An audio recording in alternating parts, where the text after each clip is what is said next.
Boa noite, meus irmãos, graça e paz.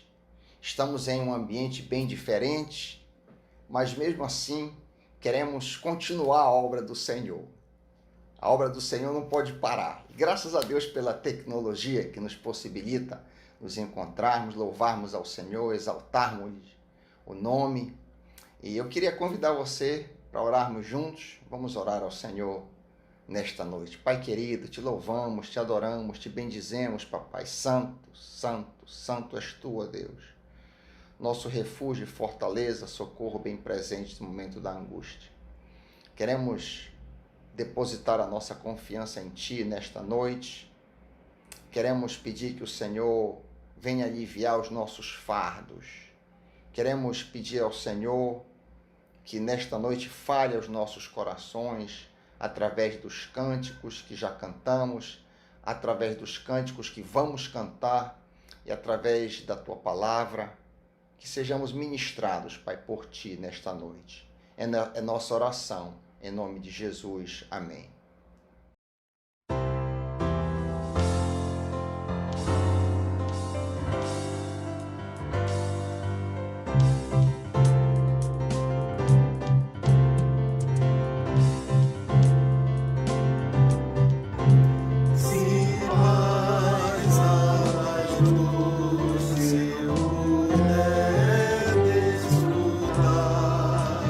Senhor, mais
Mais uma vez, amados, este é o momento de dízimos e ofertas. Você tem a oportunidade agora de contribuir com a obra do Senhor. Os dados da igreja devem estar aparecendo no canto esquerdo do seu monitor, as contas da igreja. E se você desejar, você pode alegremente participar conosco da manutenção da obra do Senhor. Queria reforçar o que falamos de manhã. O projeto Filéu está em curso. Se você precisa de ajuda, você está numa situação, você se encontra numa situação difícil, ou se você quer ajudar alguém, você deve ter recebido no Zap oficial da igreja um link para o projeto Filéu. Leia e se informe e participe, e que Deus nos abençoe. Vamos orar agradecendo a Deus esse momento, entregando as nossas vidas no altar do Senhor. Pai querido, recebe as nossas vidas no teu altar. Em nome de Jesus. Amém.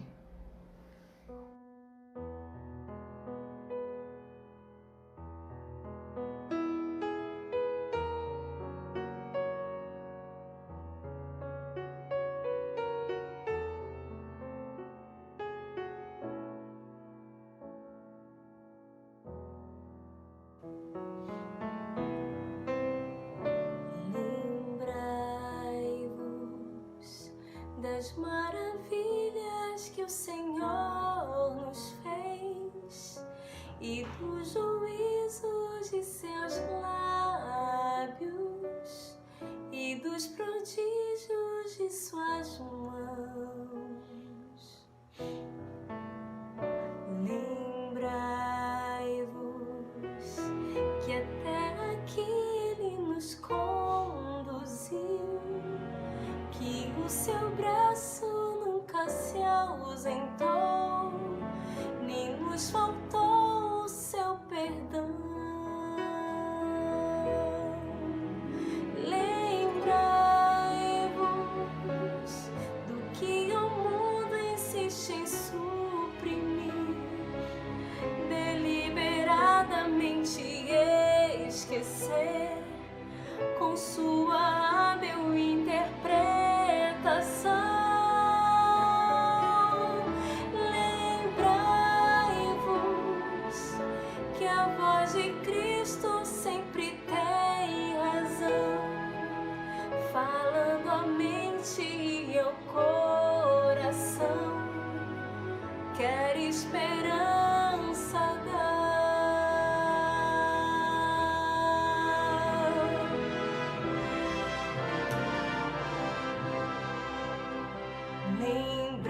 Lembrai-vos do dia em que a salvação chegou, da mão divina que nos alcançou e a nossa culpa retirou.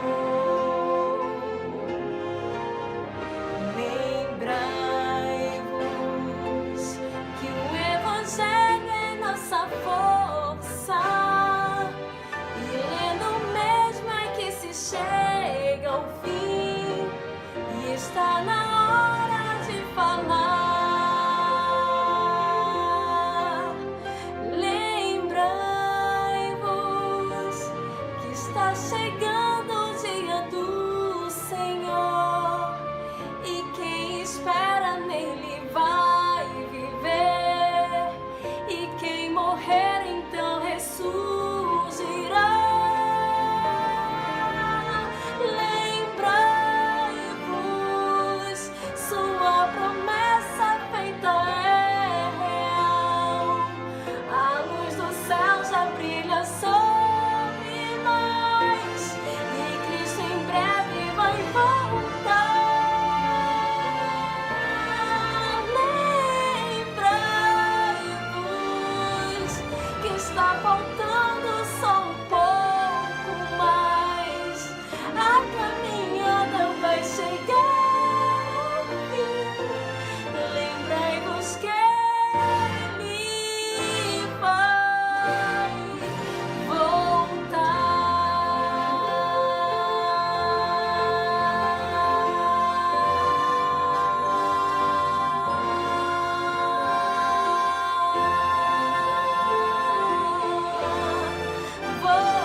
abençoe. Graça, paz e misericórdia da parte de Cristo Jesus, o Senhor. Vamos continuar o nosso trabalho expondo o Evangelho de Marcos. Desta feita vamos ler, eu queria que você me acompanhasse na sua casa, Marcos 5, versículo 24, parte B, até o 34. Acompanhe, abra a sua Bíblia na sua casa e vamos juntos. O Senhor quer falar algumas coisas conosco nesta noite. Marcos 5, 24b. Grande multidão o seguia, comprimindo-o.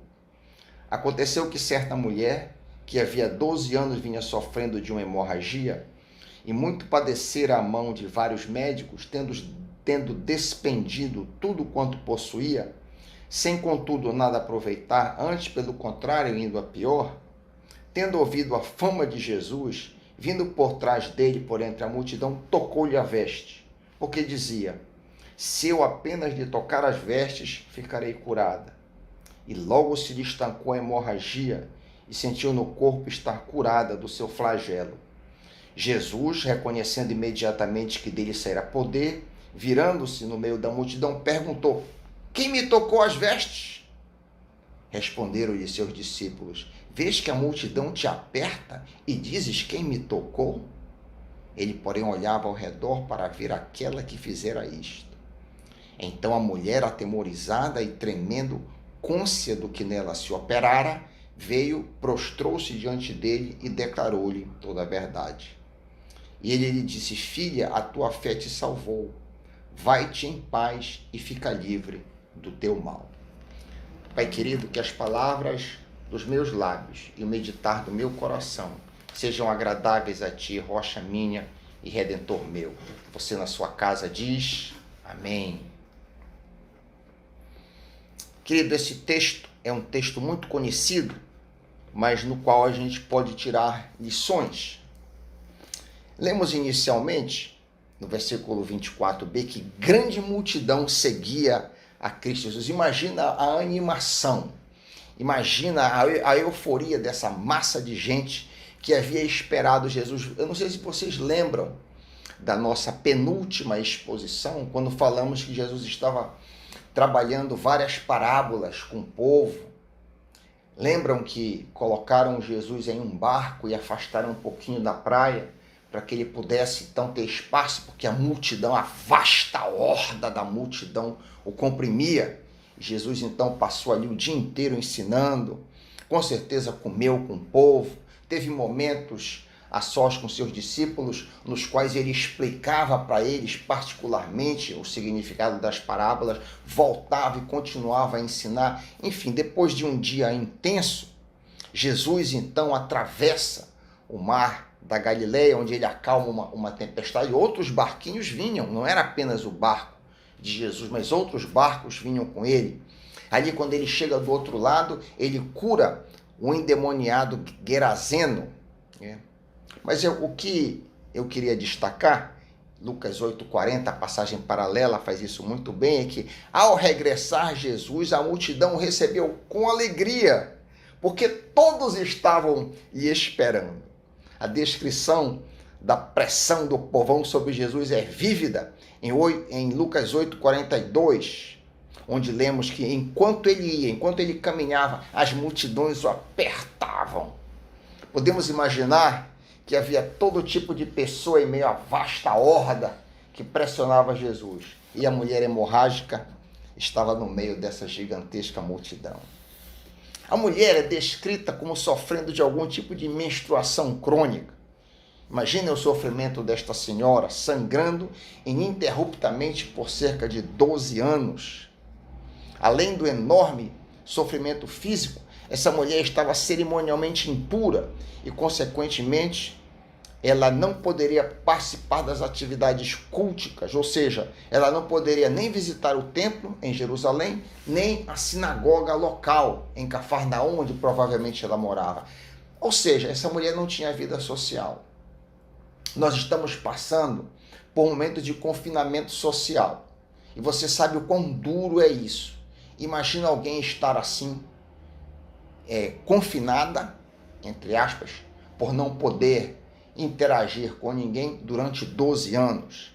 Adicionalmente, e vale enfatizar, qualquer pessoa que tocasse nessa mulher ficaria impuro porque ela estava cerimonialmente impura. Lemos em Levítico 15, 25 a 27. Levítico 15, 25 a 27, as seguintes palavras. Se uma mulher tiver por muitos dias um fluxo de sangue que não seja sua menstruação normal, ou se ela continuar a sangrar depois da menstruação normal, ficará cerimonialmente impura. Enquanto durar o sangramento, a mulher ficará impura, como aconteceu durante a menstruação. Qualquer cama onde ela se deitar e qualquer objeto sobre o qual ela se sentar durante esse período ficará impuro, como em sua menstruação normal. Se alguém tocar nessas coisas, ficará cerimonialmente impuro, terá de lavar as suas roupas e banhar-se com água e ficará impuro até o amanhecer. Que fardo, que dor, que tristeza, que estigma. Imagine você numa situação dessa, amiga. Você que é homem é mais difícil conceber, mas não é impossível. O quão difícil é estar impuro em uma sociedade que prezava tanto por pureza. Além do sofrimento ser longo, até aqui o estado da doença havia agravado apenas, conforme lemos no versículo 26. Tinha passado por muitas dificuldades nas mãos dos médicos e ao longo dos anos gastou tudo que possuía sem melhorar. Na verdade, diz o texto, havia piorado. Cabe aqui uma consideração. Muitas pessoas procuram Jesus depois de tentarem todo tipo de coisa imaginável. Por vezes, a vida não faz sentido.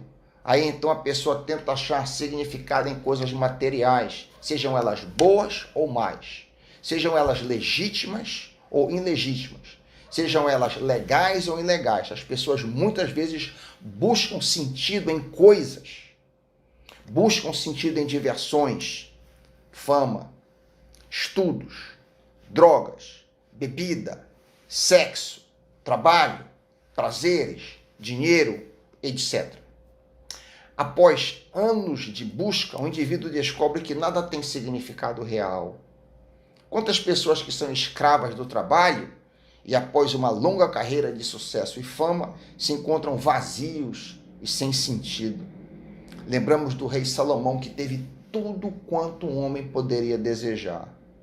Teve palácios, mulheres, poder, riqueza e gigantesca fama. Até os reis, rainhas vinham vê-lo, tal era a sua fama. Porém, ao final de sua vida, concluiu que tudo era vaidade e correr atrás do vento.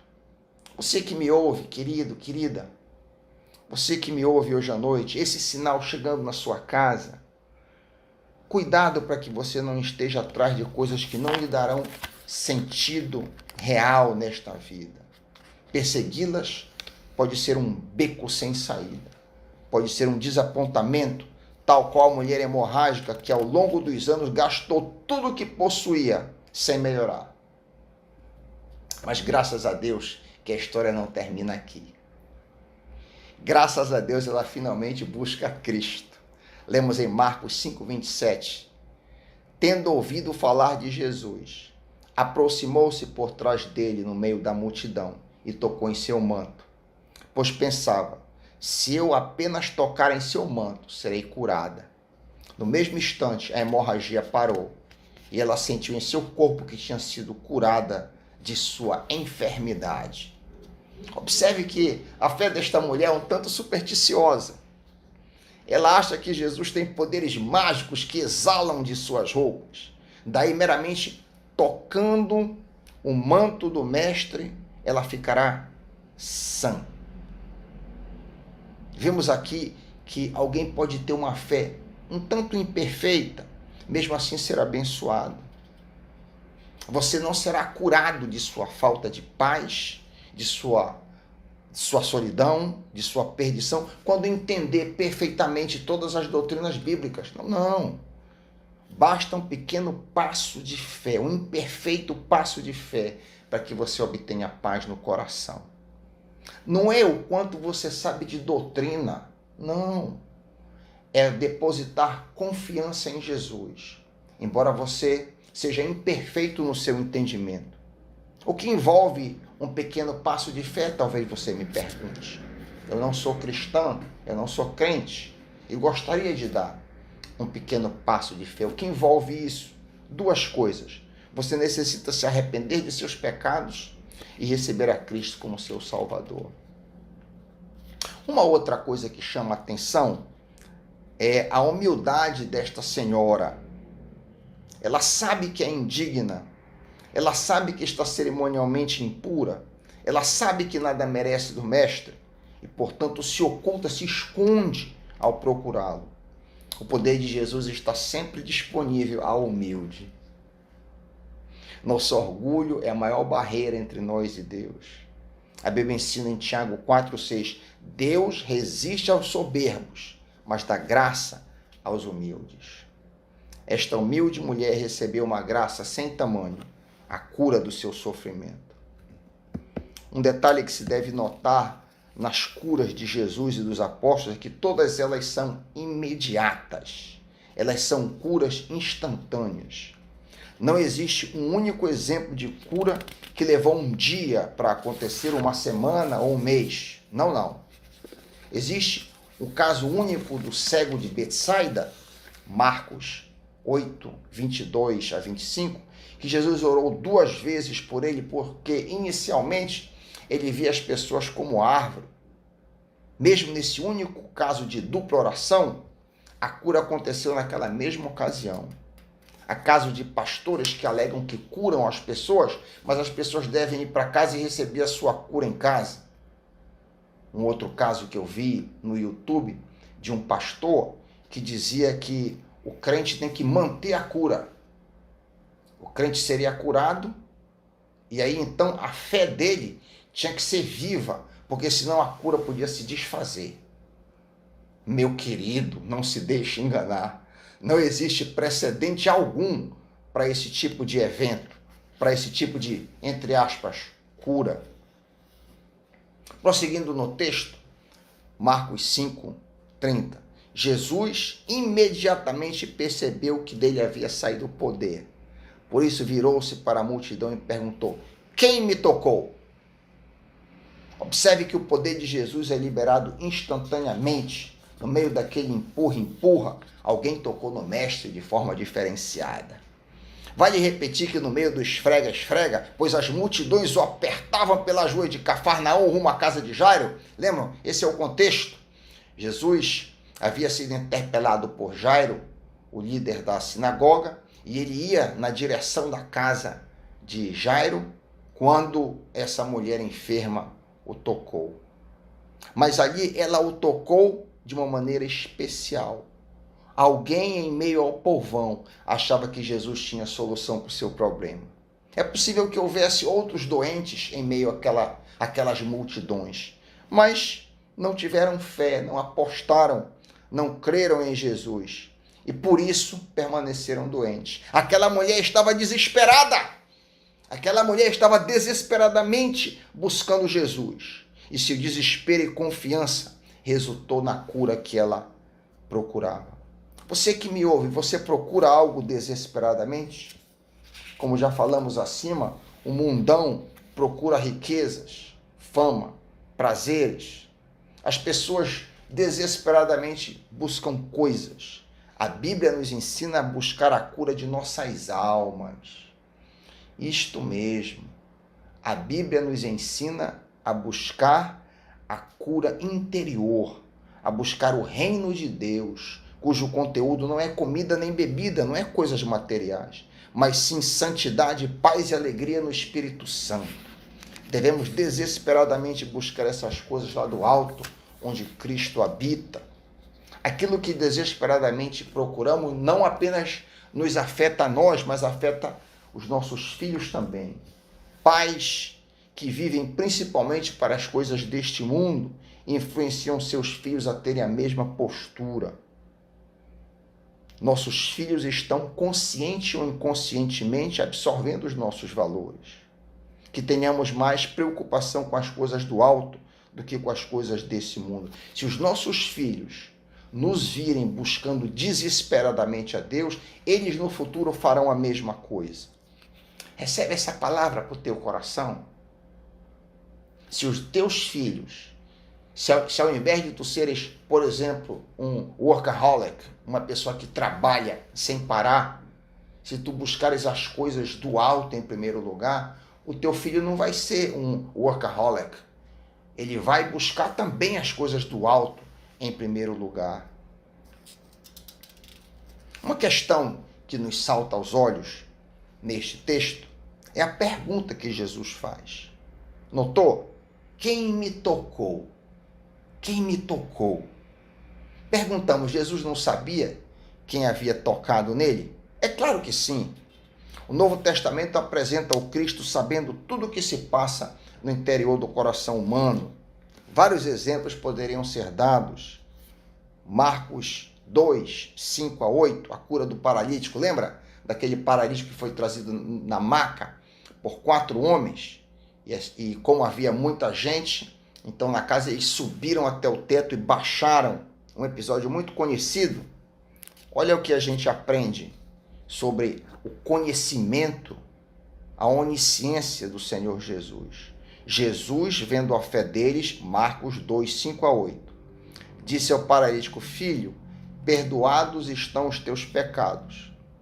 Estavam ali assentados alguns dos escribas que arrazoavam em seus corações, dizendo: por que este homem blasfema? Quem pode perdoar pecados, senão Deus? E Jesus, conhecendo logo em seu espírito que assim arrazoavam entre si, lhe disse: por que arrazoais sobre essas coisas em vossos corações? No interior, Jesus sabia do que se passava. Há outras várias ocasiões em que Jesus demonstra ter conhecimento de tudo o que se passa ao seu redor e até mesmo na mente das pessoas. Assim, perguntamos de novo por que Jesus diz: quem me tocou? Aparentemente, era difícil saber quem tocara Jesus, pois seus discípulos disseram: veja, a multidão te aperta de todos os lados. Como o Senhor ainda pergunta quem me tocou?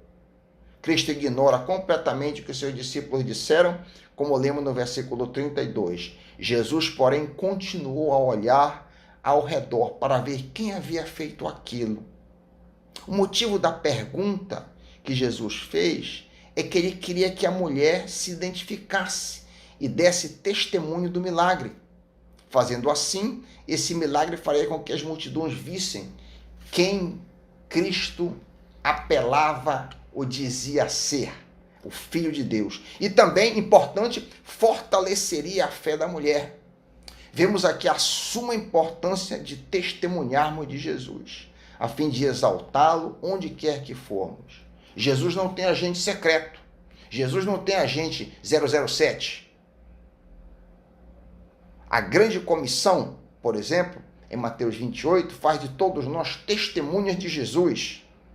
Atos 1:8 diz que todos nós, sem exceção, receberíamos poder e ser-me-eis testemunhas, tanto em Jerusalém, como em toda a Judéia e Samaria, e até os confins da terra. Quem não é testemunha, quem se envergonha de Jesus, não é um cristão verdadeiro. Você se envergonha de Jesus, amigo? Noutras palavras, as pessoas que você convive sabem que você é crente? Quando testemunhamos de Jesus, nossa fé é fortalecida. Frequentemente, testemunhar exige coragem e esforço. Você passa por isso? Você que é estudante lá na faculdade, você que trabalha na delegacia de polícia, você que anda em meios talvez bem mundanos, por força do seu trabalho, das suas atividades. Você sente a pressão de que testemunhar de Jesus é difícil, causa temor e tremor? Atente para o que aconteceu com a mulher hemorrágica diante de Jesus. Lembra do versículo 33. Então a mulher, assustada e tremendo pelo que lhe tinha acontecido, veio e, ajoelhando-se diante de Jesus, contou o que havia feito. A versão Almeida, corrigida e atualizada, é mais literal na sua tradução. Então a mulher, que sabia o que lhe tinha acontecido, temendo e tremendo, aproximou-se, prostrou-se diante dele e lhe disse toda a verdade. A verdade veio à baila, a verdade veio à tona, o milagre veio a público. Ela fez o mais difícil, embora temendo e tremendo, pois fez diante de uma grande multidão. Daí em diante seria para ela muito mais fácil testemunhar em Cafarnaum, ou onde quer que ela fosse.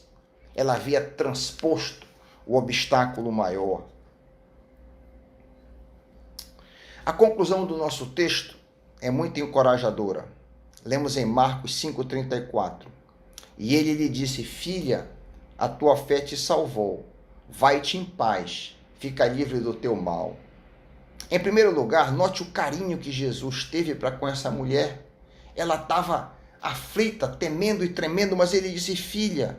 Ele chama essa mulher de filha. Não sabemos se a mulher era mais nova ou mais velha que Jesus, mas ele a trata como um pai e a chama de filha. Ao falar assim, com certeza todo temor e tremor foram dissipados. Note atentamente que a mulher foi duplamente curada. Tanto curada de sua menstruação crônica, como curada de sua alma. Preste atenção no texto. A tua fé te salvou. A tua fé te salvou. Embora seja possível traduzir como algumas traduções modernas fazem, a tua fé te curou, a grande maioria das traduções tradicionais e literais, como a Almeida Revista e Corrigida, traduzem a tua fé te salvou. Que grande recompensa a fé imperfeita daquela mulher recebeu. Independentemente da pequenez, da imperfeição de nossa fé, devemos colocá-la em Jesus e seremos recompensados. Que Deus te abençoe, em nome de Jesus. Amém.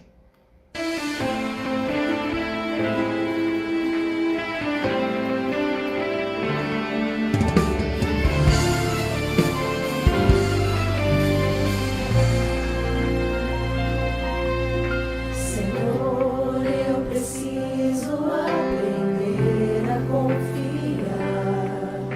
Senhor, eu preciso aprender a depender, confiar em teu poder.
Queridos, então chegamos ao final de mais um culto bem diferente do que normalmente fazemos.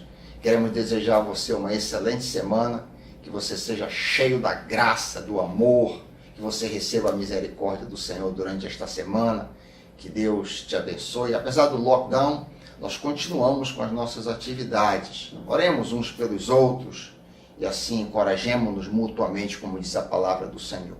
Receba a bênção da Divina Trindade. Que o amor, que o grande amor, que o magnífico amor de Deus Pai, que a graça bendita, a graça salvadora de Jesus Cristo, o nosso amado Redentor, e a consolação, o encorajamento do Espírito Santo de Deus, seja contigo, até nos encontrarmos outra vez.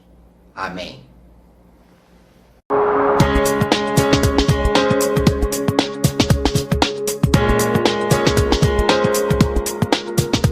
Estamos encerrando a transmissão de nossa celebração. Se você tomou uma decisão ou foi abençoado, fale conosco através do e-mail oração@pibpa.org.br. Gostaria que mais pessoas fossem abençoadas através desse ministério? Não deixe de nos ajudar para que essa obra continue a crescer. De segunda a sexta, 12h30, temos nosso momento de oração. Às terças-feiras, 16h, a oração MCM. Às quartas-feiras, às 19h, temos o culto de comunhão. Às quintas-feiras, às 8h30, temos a oração da terceira idade. Sábado, 19h, o culto da juventude. No domingo, 8h30, acontece o nosso Getsemane. Às 9h, a escola bíblica dominical. 10h15, a celebração da manhã. Às 7h, o nosso culto de celebração. Não deixe de vir adorar conosco. Mas caso você não possa estar aqui, assista a nossa transmissão ao vivo pelo nosso canal no YouTube ou pibpa.org.br. Para saber tudo o que acontece na nossa igreja, acesse nossas redes sociais.